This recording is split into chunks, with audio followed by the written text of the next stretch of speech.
ज्योतिर्लिंग की रहस्यमयी कथा। सदियों पहले जब सृष्टि का आरंभ हुआ था, तब तीन प्रमुख शक्तियां इस संसार के संचालन के लिए थीं: ब्रह्मा, विष्णु और महेश। ब्रह्मा जी को सृष्टि रचना का कार्य सौंपा गया था। विष्णु जी पालन करता थे और शिव संहार करता थे। वह बीतता गया और धीरे धीरे ब्रह्मा और विष्णु जी में यह विवाद उत्पन्न हो गया कि कौन सबसे बड़ा है। ब्रह्मा जी को लगता था कि उन्होंने इस ब्रह्मांड की रचना की है, इसलिए वे सबसे श्रेष्ठ हैं। दूसरी ओर विष्णु जी का मत था कि सृष्टि के संचालन और पालन का कार्य अधिक महत्वपूर्ण है। एक दिन यह विवाद इतना बढ़ गया कि दोनों ने अपने अपने तेज और शक्ति का प्रदर्शन करना शुरू कर दिया। देवता, ऋषि, मुनि सभी इस महासंघर्ष को देखकर चिंतित हो गए। यदि इन दोनों में युद्ध हो जाता तो पूरी सृष्टि संकट में पड़ जाती। जब यह स्थिति विकराल होने लगी, तब अचानक आकाश में एक अत्यंत तेजस्वी और अनंत प्रकाश पुंज प्रकट हुआ। यह प्रकाश इतना भव्य और शक्तिशाली था कि उसकी गर्मी और ऊर्जा से देवता तक भयभीत हो गए। यह प्रकाश भगवान शिव के रूप में प्रकट हुआ था। भगवान शिव ने दोनों को शांत करते हुए कहा, हे ब्रह्मा और विष्णु, तुम दोनों में से जो इस ज्योति के आदि या अंत तक पहुंचेगा, वही सबसे श्रेष्ठ माना जाएगा। यह सुनकर ब्रह्मा और विष्णु दोनों तैयार हो गए। विष्णु जी ने तुरंत ही वराह का रूप धारण किया और इस अनंत ज्योति के आधार तक जाने के लिए पृथ्वी की गहराइयों में चले गए। वे हजारों वर्षों तक नीचे की ओर जाते रहे, लेकिन प्रकाश की जड़ कहीं नजर नहीं आई। उन्होंने समझ लिया कि इस ज्योति का कोई अंत नहीं है। आखिरकार उन्होंने अपनी हार स्वीकार की और वापस लौट आए। ब्रह्मा जी ने हंस का रूप धारण किया और आकाश की ओर उड़ान भरी। वे ज्योति के शिखर तक पहुंचने का प्रयास कर रहे थे, लेकिन प्रकाश इतना अनंत था कि उसका कोई सिरा ही नहीं मिला। लेकिन तभी उन्हें एक केतकी का फूल दिखाई दिया जो नीचे गिर रहा था। ब्रह्मा जी ने उस फूल से पूछा, क्या तुम इस ज्योति के शिखर से आ रहे हो? केतकी के फूल ने उत्तर दिया, हाँ, मैं हजारों वर्षों से यहां से गिर रहा हूं, लेकिन इसका कोई अंत नहीं है।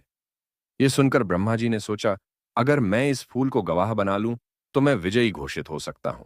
उन्होंने केतकी के फूल से कहा, तुम मेरी झूठी गवाही दो कि मैंने ज्योति का अंत देख लिया है, और इसके बदले में मैं तुम्हें महान फूल बना दूंगा जिसकी पूजा हर जगह होगी। केतकी का फूल मान गया और दोनों ने झूठी गवाही देने का निश्चय किया। जब ब्रह्मा जी लौटकर आए तो उन्होंने शिव से कहा, मैंने ज्योति का शिखर देख लिया है और यह केतकी का फूल इसका साक्षी है। यह सुनकर भगवान शिव अत्यंत क्रोधित हो गए। उन्होंने अपने त्रिनेत्र को खोला, जिससे संपूर्ण ब्रह्मांड कांप उठा। भगवान शिव बोले, ब्रह्मा, तुमने छल से इस परीक्षा को जीतने की कोशिश की है, इसीलिए आज से तुम्हारी कोई पूजा इस संसार में नहीं होगी। इसके बाद शिव ने केतकी के फूल को भी श्राप दिया, तुमने झूठ का साथ दिया, इसलिए अब से तुम्हें कोई भी मेरी पूजा में अर्पित नहीं करेगा। विष्णु जी ने अपनी हार स्वीकार की और भगवान शिव की स्तुति करने लगे। उनकी भक्ति और सत्यनिष्ठा से प्रसन्न होकर भगवान शिव ने उन्हें आशीर्वाद दिया और कहा, हे विष्णु, तुम सदा इस संसार में पालनकर्ता के रूप में पूजे जाओगे।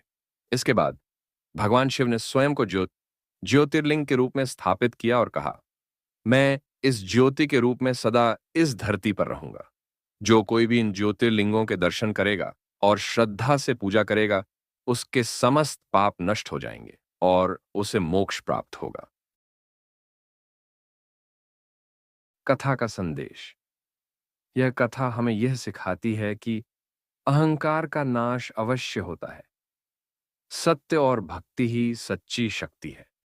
तो जो भगवान शिव की भक्ति करता है, उसे मोक्ष प्राप्त होता है। आज भी ज्योतिर्लिंगों की पूजा करने से भक्तों के सारे कष्ट दूर हो जाते हैं और उन्हें शिव का आशीर्वाद मिलता है। क्या आज भी ज्योतिर्लिंग की शक्ति प्रबल है? मान्यताओं के अनुसार इन ज्योतिर्लिंगों में शिव की ऊर्जा आज भी विद्यमान है।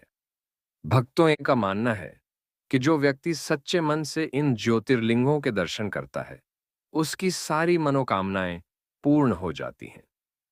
तो क्या आपने कभी किसी ज्योतिर्लिंग के दर्शन किए हैं? यदि नहीं, तो यह अद्भुत अनुभव अवश्य लें और भगवान शिव की कृपा प्राप्त करें।